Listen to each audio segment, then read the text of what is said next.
क्या 2-3 चीजें हैं जिसकी वजह से हम कोरोना के सामने अच्छी तरह से लड़ पाए?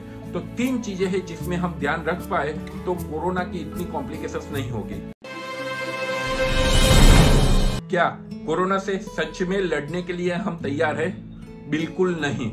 गवर्नमेंट अपनी तरफ से सब कुछ प्रयास कर रही है, लेकिन वही घिसी पुरानी चीजें रिपीट करके इससे फायदा नहीं होने वाला। मास्क, सैनिटाइजेशन, लॉकडाउन वो अभी बहुत पुराना हो गया। हमें कोरोना से लड़ने के लिए अपनी एक मेंटालिटी बदलनी पड़ेगी, आउट ऑफ बॉक्स जाके उसको सोचना पड़ेगा, तभी कोरोना के सामने अच्छी तरह से लड़ पाएंगे।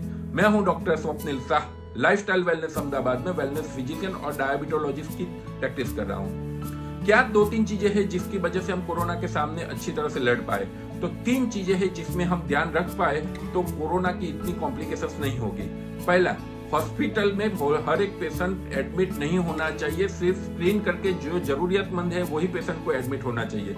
दूसरा, होम ट्रीटमेंट को गवर्नमेंट की तरफ से बढ़ावा देना चाहिए और उसके लिए जरूरत पड़े तो इंश्योरेंस कंपनी वाले को उसके लिए उनको बोलना चाहिए कि आप इतना प्रीमियम ले रहे हैं तो होम ट्रीटमेंट में क्यों आप पैकेजेस उसको इंक्लूड नहीं कर रहे हो। और तीसरा, अननेसेसरी मेडिकेशंस को अवॉइड करना चाहिए गवर्नमेंट के द्वारा स्ट्रिक्ट वो ऑर्डर पास करके। मैं तीनों के बारे में डिटेल में बात करूंगा। पहली चीज, लोग हॉस्पिटल में क्यों भर्ती होते हैं? 95% को तो एडमिशन की जरूरत ही नहीं है, लेकिन हॉस्पिटल में इसलिए भर्ती होते हैं क्योंकि एक खुला दौर मिल गया है सबको। अभी मैं चाहूं, मुझे कोरोना हुआ है, मुझे सिर्फ बुखार आ रहा है, बुखार की वजह से मुझे डर लग रहा है कि शायद कुछ हो जाएगा और उसकी वजह से मैंने हॉस्पिटल के, क्योंकि मेरे पास पैसे है, मुझे कोई पहचानने वाला है, तो 10-12 दिन के लिए मैंने हॉस्पिटल का वो बेड ऑक्यूपाइड कर लिया। अभी जब भी मैं हॉस्पिटल में दाखिल होता हूँ तो मेरे साथ वो डॉक्टर की टीम ऑक्यूपाइड हो जाती है, नर्सिंग स्टाफ, पूरा इंफ्रास्ट्रक्चर। 10-12 दिन तक मैं वो ऑक्यूपाइड रखता हूँ और सच में कोई जरूरियतमंद वाला पेशेंट आए जिसका ऑक्सीजन कम होगा और जिसको सीवियर कॉम्प्लिकेशन हो तो तब वो हॉस्पिटल बेड फुल हो जाएगा। क्या मतलब है उसका?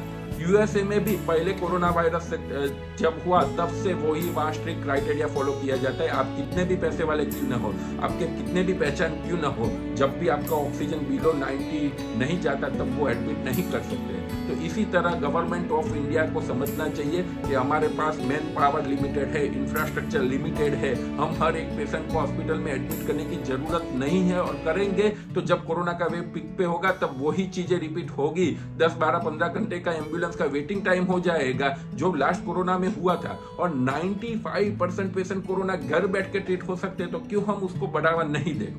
दूसरी चीज, क्यों लोग हॉस्पिटल में जाके एडमिट होते हैं? तो मैंने जैसे बताया वो डर तो है ही है। दूसरा, इंश्योरेंस कंपनी के कारण भी बहुत पेशेंट ऐसे होते हैं कि जिसको ऐसा लगता है कि एक तो होम ट्रीटमेंट इंश्योरेंस कंपनी द्वारा उसको मान्यता नहीं मिलती, उससे भले 20-25 हजार रुपया का खर्चा हो, सामने हॉस्पिटल एडमिशन में 2-2.5 लाख रुपया का खर्चा हो, लेकिन फिर भी लोग हॉस्पिटल में एडमिट हो जाते हैं क्योंकि इंश्योरेंस कंपनी वाले 20-25 हजार को वो सैंक्शन नहीं करते। तो गवर्नमेंट को स्ट्रिक्टली इंश्योरेंस कंपनी को एक पर्टिकुलरली एडवाइजरी जाहिर करके बोलना चाहिए कि आपको ये टाइम के दरमियान होम ट्रीटमेंट को भी मान्यता देनी पड़ेगी।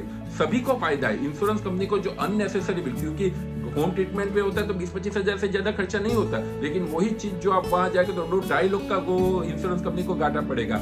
इसके अलावा पूरा इंफ्रास्ट्रक्चर वो अननेसेसरी, जब इंश्योरेंस के कारण दाखिल हुए तो उनके पीछे लग जाएगा। तो अगेन वही चीज रिपीट होती है कि जो सच में नेसेसरी वाले पेशेंट है उनको वो जगह नहीं मिलती। तो दूसरी चीज ये है कि गवर्नमेंट को ऐसी कोई स्ट्रिक्टली गाइडलाइन लानी पड़ेगी कि जो हॉस्पिटल्स को और इंश्योरेंस कंपनी को दोनों को ये चीज फॉलो करने में मजबूर करें। और तीसरी चीज है कि जब कोरोना का वेव आएगा तब सभी लोग अपनी तरफ से मेडिसिन देना चालू कर देंगे, एलोपैथी हो, होम्योपैथी हो या आयुर्वेद हो, सभी लोग अपनी तरफ से जो मन में आए वो दवाई चालू कर देते हैं। लेकिन हकीकत वो है कि अभी तक कोई मेडिकेशन ही नहीं है, और जब मेडिकेशन नहीं है तब कंफ्यूजन बहुत ज्यादा है। लेकिन जब अननेसेसरी मेडिकेशन जाती है तब उसकी कॉम्प्लिकेशन बहुत बढ़ जाती है। मैं 100 कोरोना का पेशेंट हो, एक पेशेंट की जान बचाने के लिए मैं 100 पेशेंट को मैं स्टेरॉइड दे दूंगा तो वो 90 पेशेंट की जान बचा दूंगा, लेकिन 99 पेशेंट की क्या हालत होगी। तो इसकी वजह से उसके जो क्राइटेरिया है, गाइडलाइन है, जो ऑक्सीजन नहीं कम हो तो स्टेरॉइड नहीं देना चाहिए, तो वो सब चीजों को गवर्नमेंट को ध्यान रखना चाहिए कि कैसे इम्प्लीमेंट हो। एक सपोर्टिव मेडिसिन की तरह सब कुछ चलता है जिसकी कोई कॉम्प्लिकेशन नहीं हो, लेकिन आप ऐसे ही स्टीरॉइड, ऐसे ही रेमडेसिविर या ऐसे ही कोई ऐसी बाबाओं की मेडिकेशन नहीं दे सकते कि जिसकी लॉन्ग टर्म में साइड इफेक्ट हो। तो ये 3 चीजें करेंगे तो कोरोना के सामने और कोरोना के प्रभाव से हम बहुत बच पाएंगे। मेरी आवाज लिमिटेड है, मुझे नहीं मालूम कि कौन उसको सुनता है नहीं सुनता है, लेकिन मैं बोलूं वो सच मानना भी जरूरत नहीं है। आप अपनी तरह से, कोई डॉक्टर या कोई हॉस्पिटल उसको डिनाई नहीं कर सकता जो मैं तीन चीजें बोली है। एक अननेसेसरी एडमिशन को अवॉइड करना है, दूसरा इंश्योरेंस कंपनी को एक थोड़ा बोलना है कि आपको कोरोना के टाइम पे ये मानना पड़ेगा, और तीसरा है अननेसेसरी मेडिकेशंस को अवॉइड करना है। ये तीनों चीजों जो अच्छे तरह कर पाएंगे तो मुझे कोई डाउट नहीं है कि हम कोरोना के सामने अच्छी तरह से लड़ पाएंगे। और मैंने जैसे बोला कि मेरी आवाज लिमिटेड है, लेकिन आपके द्वारा किसी और बंदे को पहुंचे कि जिसकी गवर्नमेंट में सच में पकड़ हो और जो सोच सके कि ये 3 चीजों में कुछ करने के कारण हम जो पहले की जो महामारी से जैसे हमें फेस करना पड़ा है इससे बच सकेंगे, तो ये इम्प्लीमेंट करना वो बहुत ज्यादा फायदा कारक रहेगा। नहीं कि वो मास्क, सैनिटाइजेशन और लॉकडाउन और वो सब चीजें बहुत घिसी पुरानी हो चुकी है, उसका अभी कोई फायदा नहीं होने वाला है। नहीं, हमने फर्स्ट वेव में देखा था फायदा। अभी चाइना में भी ऐसी चीज है कि इतना स्ट्रिक्ट लॉकडाउन होने के बावजूद ऐसा माना जाता है कि 3-4 महीने में 60-70% of Chinese population will be affected by corona. तो हम कैसे बच पाएंगे? तो ये सब चीजें नहीं काम में आने वाली। जो हमने पास्ट एक्सपीरियंस से हम सीख के ये 3 चीजों में इंप्लीमेंट कर पाए तो शायद हम कोरोना को बहुत अच्छी तरह से फाइट कर सकेंगे। Thank you.